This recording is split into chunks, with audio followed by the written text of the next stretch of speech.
Hello coders, and welcome to How to Fix. In today's video, we'll be focusing on a new bug that you might find challenging to solve. So without further ado, let's dive into today's bug.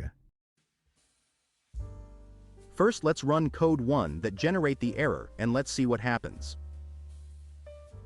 Now, here's the breakdown and the fix for the issue.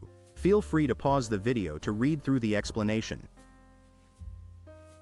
Let's now correct the code and take a look at the resulting outcome.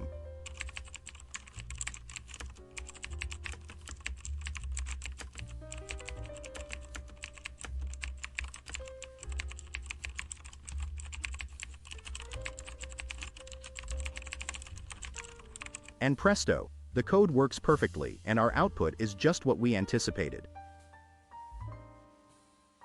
The bug is no more. That concludes today's video. If you found this tutorial useful, be sure to give us a thumbs up and subscribe to our channel for more troubleshooting videos. Remember, stay inquisitive, keep learning, and happy debugging, folks.